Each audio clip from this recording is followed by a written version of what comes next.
Hello, आप सबका अपने यूट्यूब चैनल पर स्वागत है। आज की हमारी कहानी का नाम है मरमेड का वर्ल्ड, मतलब परियों की दुनिया। तो हम इस कहानी को एक बहुत ही विशाल समुद्र था जहाँ जीवों की अलग अलग दुनिया बसी हुई थी। यहाँ भांति भांति के सुंदर जीव रहते थे और इन्हीं जीवों के बीच एक बहुत ही खूबसूरत छोटी सी जलपरी की दुनिया थी, जहाँ जल परियों का एक परिवार रहता था। परियां अक्सर रात के घने अंधेरे में निकला करती थी। कभी कभी वह समुद्र के बाहर जाकर आम लोगों के बीच बिना किसी को पता चले रहकर भी आ जाती थी। ऐसा करते हुए उन्हें कई साल बीत चुके थे। एक बार रात के समय एक गोताखोर समुद्र के अंदर तैर रहा होता है। अचानक उसकी नज़र जलपरी पर पड़ती है। वह जलपरी का पीछा करते हुए आगे बढ़ते हैं और कुछ ही समय के बाद वह जलपरी के महल तक पहुंच जाते हैं। महल को देखते ही उनकी आंखें फटी रह जाती है, क्योंकि महल की दीवारें सोने की नायाब कारीगरी से सुशोभित लगी रही थी। महल के दरवाजे में चमचमाते हुए हीरे जड़े हुए थे और महल का फर्नीचर नायाब अद्भुत खजाने जैसा था।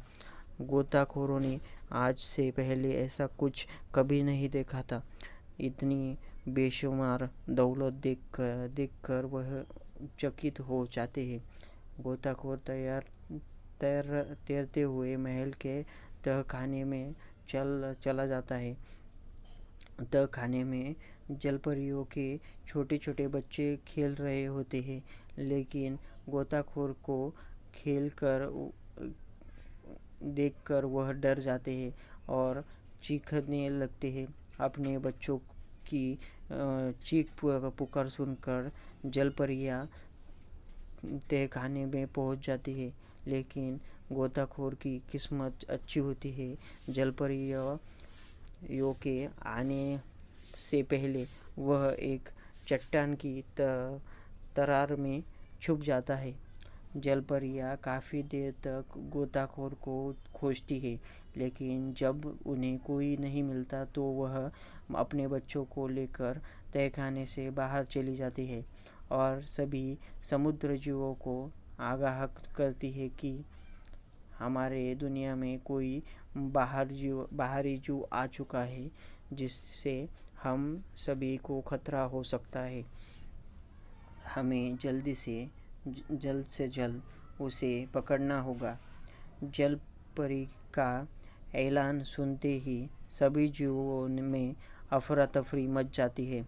सभी गोताखोर को खोजने लगते हैं। समुद्री सतह में जीवों की हलचल से समुद्र के पानी का रंग बदलने लगता है।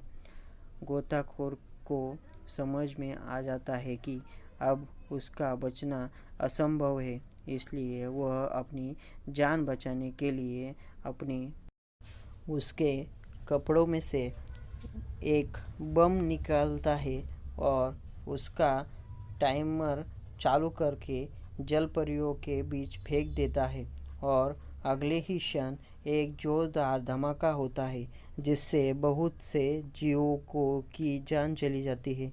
समुद्री पानी में चारों तरफ मरी हुई मछलियाँ दिखाई देने लगती है और समुद्र का सारा पानी खून से लाल हो जाता है। गोताखोर सोचता है कि यही सही समय है जब मैं यहाँ से भाग सकता हूँ। वह इसी बीच अपना ऑक्सीजन पाइप निकाल लेता है ताकि वह तेजी से ऊपर जा सके।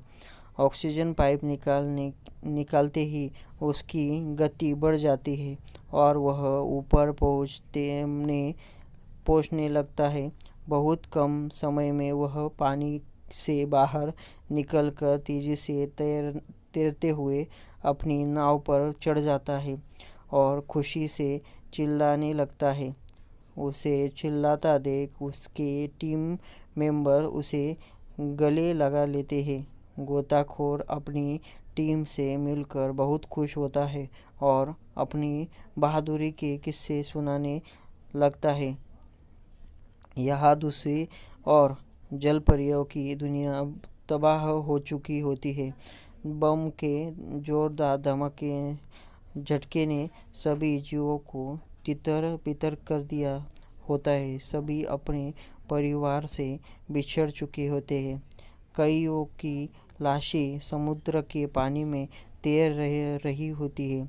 जलपरियाँ अपनी परिवार के सदस्यों के लिए विलाप कर रही होती है। जलपरियों को गोताखोर की यह हरकत नागवार गुजरती है। जलपरियाँ अब उससे बदला लेना चाहती थी। पानी के ऊपर गोताखोरों की नाव चल रही होती है। तभी अचानक जलपरी के जोरदार झटके से नाव पलट जाती है। सभी गोताखोर अपनी जान बचाने में लग जाते हैं। इसी बीच जलपरियों उस गोताखोर को खींचकर ले जाती है जिसने जलपरी के दुनिया में तबाही मचा रखी थी। गोताखोर जलपरी की पकड़ से छूटने की पूरी कोशिश कर रहा होता है,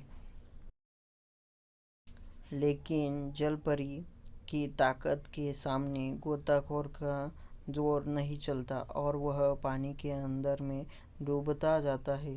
समुद्र की सतह में पहुंचते से पहले ही गोताखोर की मृत्यु हो जाती है और समुद्री जीव गुस्से से उसकी लाश के टुकड़े टुकड़े कर डालते हैं। जलपरियों ने अपना बदला ले लिया था और इसी के साथ उनका जो महल था वो भी तबाह हो गया था। तो उन्होंने फिर से अपना महल बनाया और खुशी खुशी वहाँ रहने लगे। यह कहानी अगर आप सबको पसंद आई हो तो लाइक कीजिए, अपने चैनल को सब्सक्राइब कीजिए और यह कहानी आपके दोस्तों के साथ शेयर कीजिए और मेरे साथ ऐसे ही बने रहिए, ऐसे ही अच्छी अच्छी कहानियाँ सुनने के लिए।